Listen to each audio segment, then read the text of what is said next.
Since I have no idea if this monster on my nose is getting any bigger tomorrow, I want to get this done today.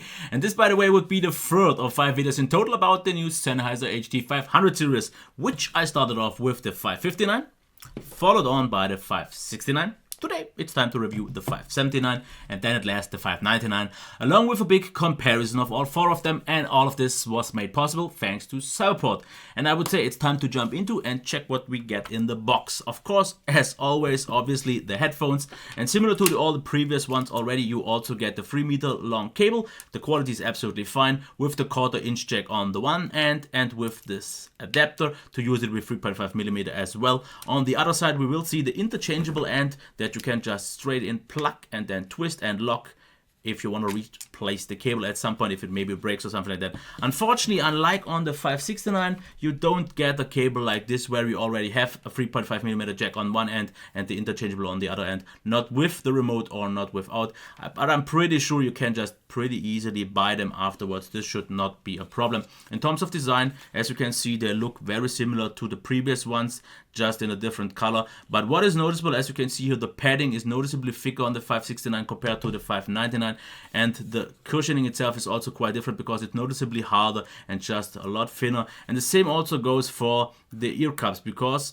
also not quite as soft, not the memory foam that we have on the 569, and we still, similar to the 559, also have this piece sticking out, which is a little bit more noticeable here once again. In terms of design, no problems here at all. They don't use as much plastic as they did on the 559 because this here is quite nice leather. I'm not quite sure if it's real leather, but it doesn't really matter to me. But otherwise, you can't really rotate them or anything like that, similar to all the other ones. But if we come down to the comfort, I will already tell you one thing. This is my most disappointing part because the sound otherwise would be amazing, but it's the comfort that I'm just not all that happy about. But just keep one thing in mind, this is complaining about the comfort on a very high level, because these are still way more comfortable than a lot of the headphones on the market, but it's just compared to the especially amazingly comfortable one, the 569, where I have to complain about a few things, because the headband is noticeable here, because the padding is just not as thick, and for some reason the ear cups don't hold the whole headphone on its own like they did on the 569, so you will notice the headband. It's not a problem or something like that, but otherwise also the ear cups are just a little bit harder. They just don't fit as nicely around the head like they did with the memory foam of the 569, but still the same attributes. It doesn't really wiggle a lot. It is super tight, especially the fit is absolutely right. It won't fall off, and the pressure on the jaw or anywhere else is absolutely not a problem. So all is good here. But what I also noticed, I guess due to the velour and not maybe a leather or anything like that material around the ear cups, you don't really have any noise isolation, because I hear my own voice pretty much the same as I would take them off. Not any difference. So no noise isolation towards the outside, but since it is closed after all, the outside should not be bothered by you as much. So once again, still very comfortable, but just good compared to the 569, and that already leads me to the sound. And I'm gonna already spoil this. This is my most favorite in terms of the sound balance overall of all the 4s.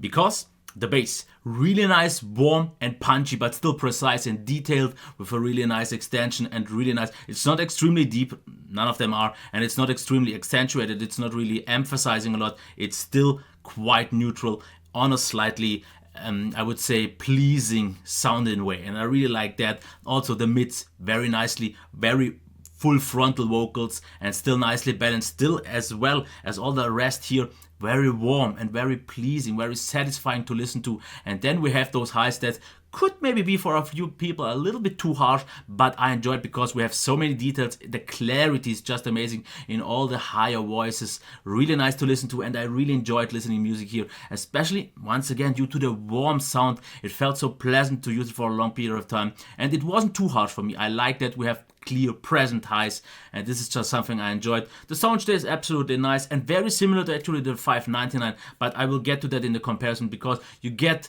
like 90% of the sound, and especially the audiophile sound, and I'm not quite sure why I do this so much today, of the 599s with the price that is quite noticeably lower.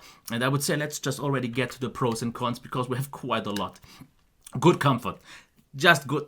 I don't know why I do this today. Very good fit, still absolutely fine. Minimal clean design, I like it. The gray Color, of course, personal choice. Interchangeable cable, still great. Great and warm sounding. I can't emphasize this enough. This is great. The detailed and punchy bass. Because of all four of them, this is the most punchy bass, and I like a punchy, tight bass. Very solid mids, absolutely great. Vocals really nice in the front. Dominant highs, great clarity, great all-rounder, and suited for audiophiles.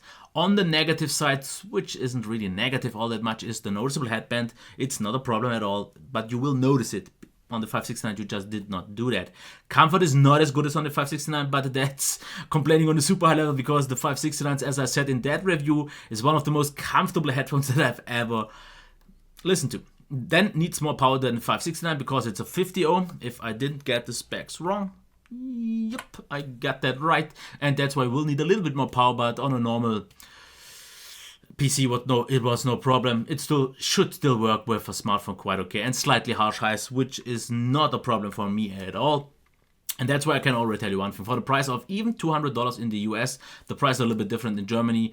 I can definitely highly recommend it, because especially if you don't need the most comfortable one, but still a good comfort, but one that really great sounding balance, because I liked the sounding was just so right. It wasn't neutral, but it wasn't extremely towards the bass or highs or everything. Everything was still quite nicely balanced with a weight and a warmth that I just enjoyed so much. And if it just comes down to the sound, at least for my personal taste, this is my number one. And definitely well worth the money. And this would have been it. Once again, thanks to Cyberport for the review devices. And if you like this video, thumbs up, maybe subscribe, and leave a comment down below. Otherwise, enjoy the day. Until next time, bye.